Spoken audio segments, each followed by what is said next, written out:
Zoetic Press presents Alphanumeric, a fiction and poetry podcast featuring pieces from the award-winning NonBinary Review. Today, There's the Rub by Jeff Fleischer.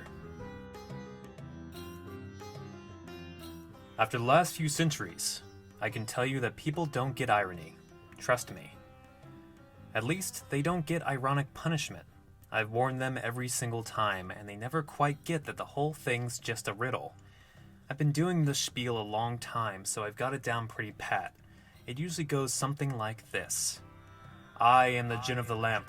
I will grant you 3 wishes. Anything you want. But there are conditions. 3 wishes means 3 wishes. No wishing for more wishes. And you should know that whatever you wish for cannot be undone without using up another wish. That happens a lot. People burn the first 2 more often than you'd think. I've had to do the same basic speech in dozens of languages, from Aramaic to Arabic, Punic to Portuguese. It's an occupational hazard, since a lot of my temporary masters want to travel as one of their wishes. Getting stuck in a lamp for years at a time is no picnic, but it is one way to see a lot of the world. I've been in this racket so long that I honestly can't remember which one was my first gig. After a few hundred short-term masters, they all kind of run together, you know? Some were actually very nice, where I kind of felt bad about their comeuppance. Some were just jerks from day one, the type who deserved whatever they got. Truth told, most fell squarely in between, just normal people who wholly corrupted themselves with their choice of wishes. The one thing I've learned above all else is that people never solve the riddle. I don't think they even get that it's supposed to be a riddle. It's really not that hard, but they always overthink things. Take the money. That's a popular choice. People almost always ask for money. When they ask for a specific amount, say $1 million, all you have to do is cause some inflation so the money's not worth what they thought. Or you just make sure their wants will overtake their means, so the money makes them miserable. If they just wish to be rich, you can put stuff in motion to mess up other aspects of their lives. Really, there's a few standard wishes everyone makes. Money, of course. We covered that. Love's a big one too, but nobody ever wishes for their actual existing love to go on for life. The ones who already have real love always take it for granted. They either want somebody to fall in love with them, usually someone they don't know nearly as well as they think they do, or who they know would never like them otherwise. Or they wish for somebody specific to marry them. Of course, they wouldn't need to waste a wish on that if they could get the girl, or the guy, but usually the girl, to marry them without it. So they're never a good fit. Oh, power! That's another popular choice. They ask to be king or president or Kaiser.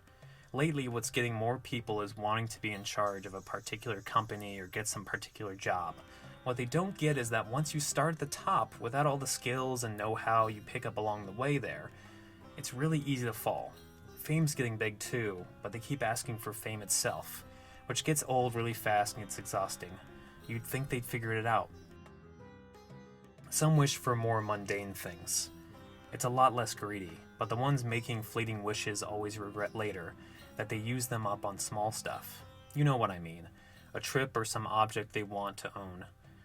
It used to be exotic animals or spices, but these days it's usually a car or a gadget. You do get the people who want the impossible. To live forever, to never have their bodies changed, to fly or become invisible. Now those you have to grant. I should mention bringing the dead back to life is the one thing you have to tell them you can't do. But you do it by playing with semantics. You can't make someone literally invisible, but you can make it so nobody notices them anymore. And that'll drive them nuts eventually. They want immortality. You devise some way they become a famous punchline. Famous enough that their name lives on once they die. You get the idea. Sometimes they ask for something noble like world peace, but they never specify how long it has to last. The fun of the job, and really the key to it all, is knowing how to play the technicalities and loopholes. I mentioned earlier that the whole thing's a riddle, and it is, because there is one right group of 3 wishes. The order doesn't matter, and the wording can vary. I actually like to grant those 3 without ploys or ruses or anything like that. All they need to do is wish for a healthy life, wish to be happy, and wish that the people they care about get the same. That's all they really need. And it's what they never get. The money, the forced love, the dream jobs, they're all attempts to be happy, but people get hung up on the means and lose sight of the goal, always.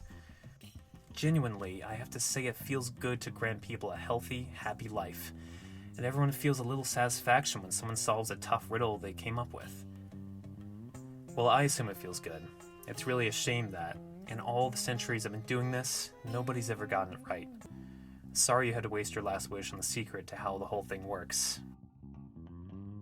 Should have thought of it earlier.